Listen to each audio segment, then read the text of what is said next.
All right, let's talk about intervals first. So, just the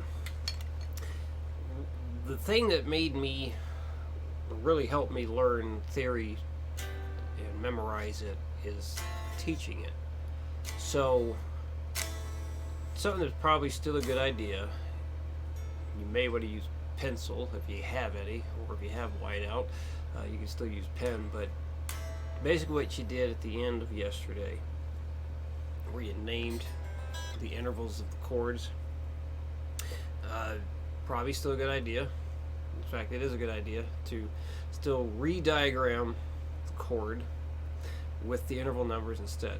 So just the repetition of doing it again and again and again and again and again is what's going to help it stick, and you'll be able to identify intervals and note names much faster through this kind of repetition.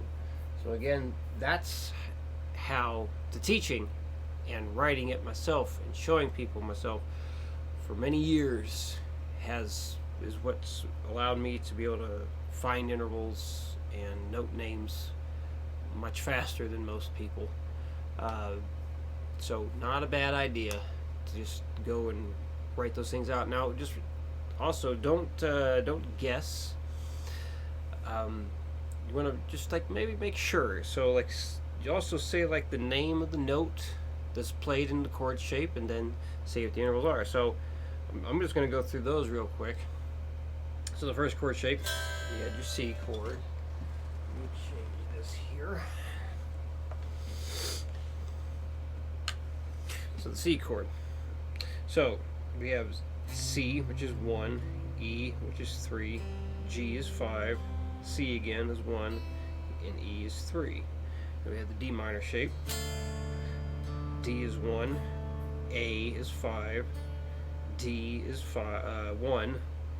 Oh my goodness, yes, that's 1 again. F is flat 3. So saying the note name along with the interval number will help you identify the interval number faster. Because I remember I think with this, when you first started out, you said that's 1 and that's 3. It's like, well, perhaps if you said the note name, you would have realized, no, that is the fifth interval instead. Yeah, moving on to E minor. So we have 1, 5, 1. I didn't say the notes. E is 1, B is 5, E again 1, G flat 3, B sounds slightly flat. B is the 5, and E again, obviously the 1. So what's neat is this E minor shape is basically the same interval building pattern as the F chord, except we have the 3 instead of the flat 3. So F is 1, C is 5, F is 1, A is 3, C is 5, and F is 1. G major, we got G is the 1, B is 3, D is 5, G is the 1 again, D is the 5 again, and G is the 1 again. So we can take this ring finger off. That's the other commonly used G chord. That gives us another B note, which doubles the third interval. So we have two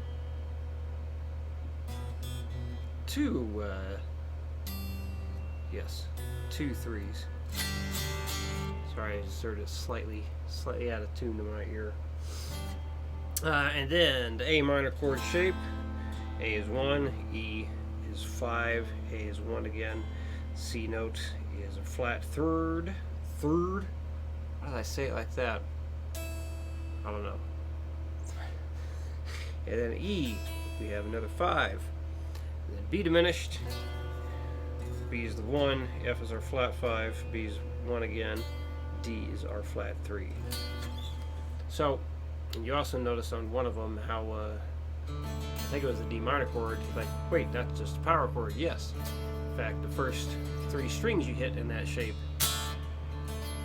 is a power chord. So that's just a 5th chord there. And that's how that looks on those sets of strings. Like the F chord, That's your power chord, or starts with the fifth chord right there. The E5 starts that way. Same with the A minor. So a lot of the shapes that we use on guitar, even a major shape like this, starts with a power chord, and then it adds the 3 or the flat 3 and so on. Okay, so on to the shreddy bits. Somewhat shreddy. Working on getting the rhythm stuff even more solidified. So with this, definitely requires a little bit more thinking now that we're not just doing straight eighth notes the whole time, which is one reason why I mix it up this way, just to help you gain even more control over what you're doing with your picking hand. So here we go, 60 beats a minute, working it up to 140. 1, 2, 3, 4. 1, 2, 3.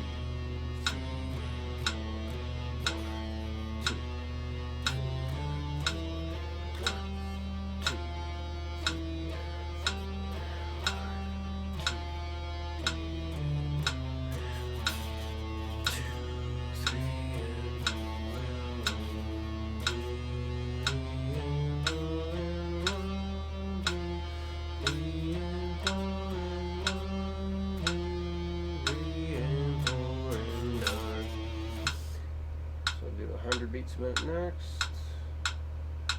1, 2, 3, 4. 1, 2,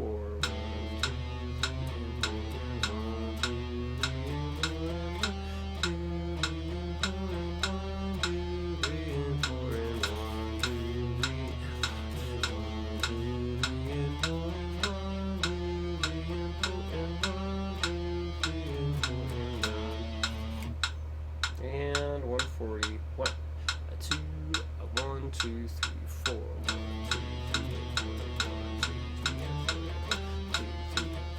1, 2, 3, 4. 1, 2, 3, 4.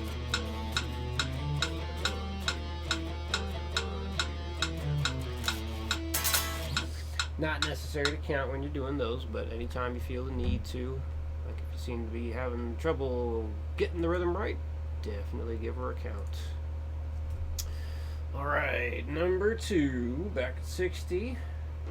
1, 2, 3, 4. 1 and 2 and 3, 4.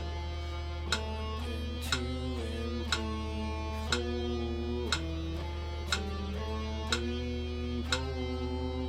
1 and 2 and 3, 4. 1 and 2 and 3, 4. 1, 2 and 3, 4. 1 and 2 and 3, 4. 1 and 2 and 3, 4. Done.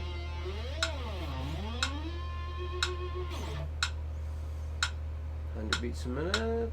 1, 2, 3, 4. 1 and 2 and... What the hell am I doing? 1, 2, 3, 4. 1 and 2 and 3, 4. 1 and 2 and 3, 4. 1 and 2 and 3, 4. 1 and 2 and 3, 4. 1 and 2 and 3, 4. 1 and 2 and 3, 4. 1 and 2 and 3, 4. And whoops, too fast. There we go. 140. 1, 2, 1, 2, 3, 4. 1 and 2 and 3, 4. 1 and 2 and 3, 4. 1 and 2 and 3, 4. 1 and 2 and 3, 4. 1 and 2 and 3, 4. 3, 4. 1 and 2 and 3, 4. Wow, did I seriously just do an upstroke on a downbeat? Take 2. 1, 2, 1, 2, 3, 4. 1 and 2 and 3, 4. 1 and 2 and 3, 4. 1 and 2 and 3, 4. 1 and 2 and 3, 4. 1 and 2 and 3, 4. 1 and 2 and 3, 4. 1 and 2 and 3, 4. Thinking about trying to do a pinch harmonic in that last note too much, and I blew the picking. Alright, number 3.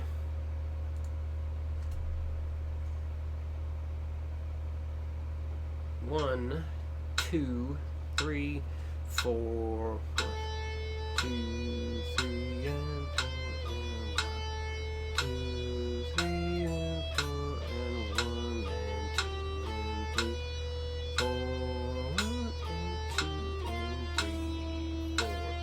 1, 2, 3 and 4 and 1, 2, 3 and 4 and 1 and 2 and 3, 4, 1 and 2 and 3, 4. 100. 1, 2, 3, 4.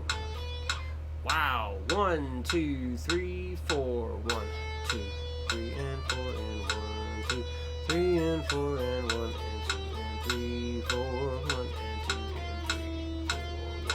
2, 3 and 4 and 1, 2, 3 and 4 and 1 and 2 and 3, 4. 1 and 2 and 3, 4. Done. And 140. Let's see if I can get this right. 1, 2, 1, 2, 3, 4. 3 and 4 and 1, 2, 3 and 4 and 1 and 2 and 3, 4. 1 and 2 and 3, 4. 1, 2, 3 and 4 and 1, 2, 3 and 4 and 1 and 2 and 3, 4. 1 and 2 and 3, 4. Okay. And then the last one. Change something here.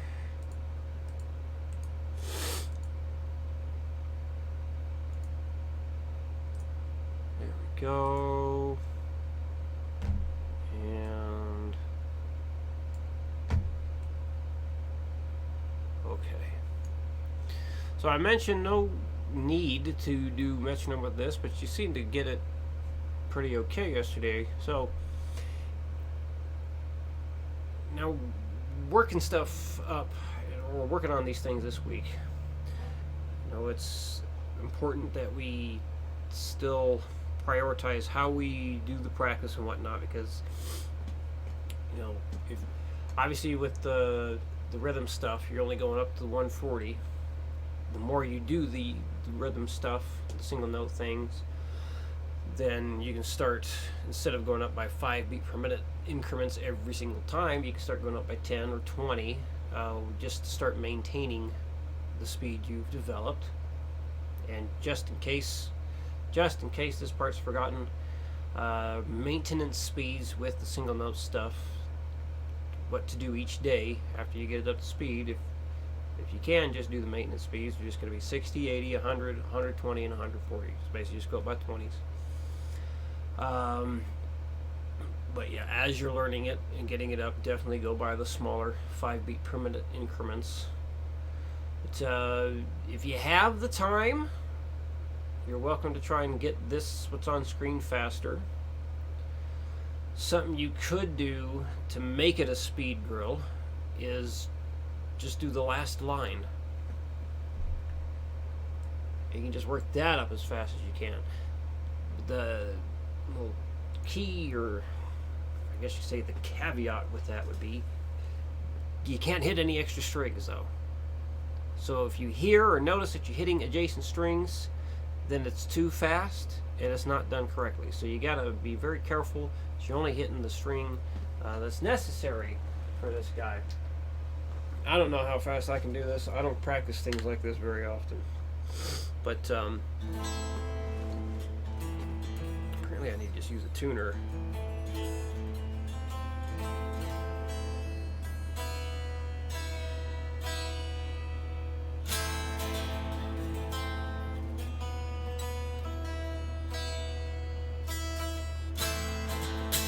Goodness. Alright, but I'll run things to 60.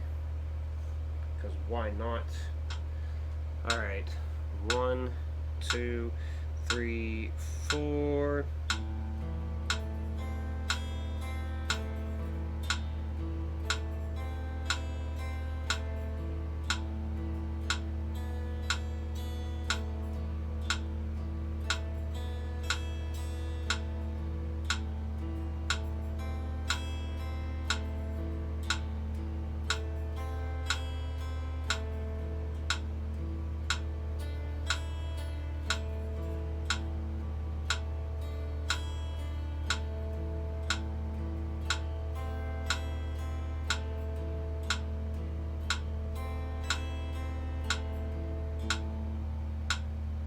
So you gotta be pretty precise with your picking there. You can't make it too big of a motion there.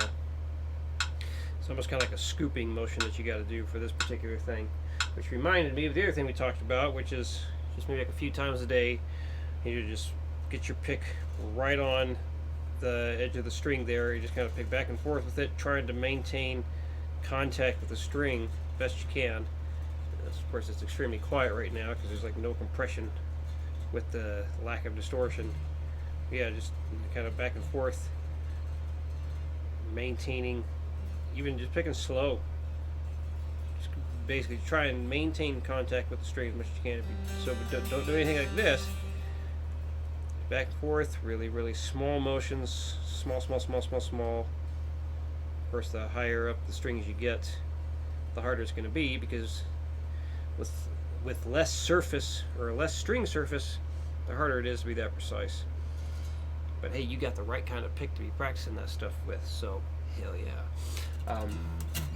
So yeah, I just kind of do that, maybe part of a warm-up, or maybe just the way to end the practice session. And just for the heck of it, let's try this at 120, see if I can even do this dead on accurate. Again, I don't practice this sort of thing too often. Doesn't really suit the music I write. Maybe one day it will. Alright, let's see if I can do it at 120. 1, 2, 3, 4.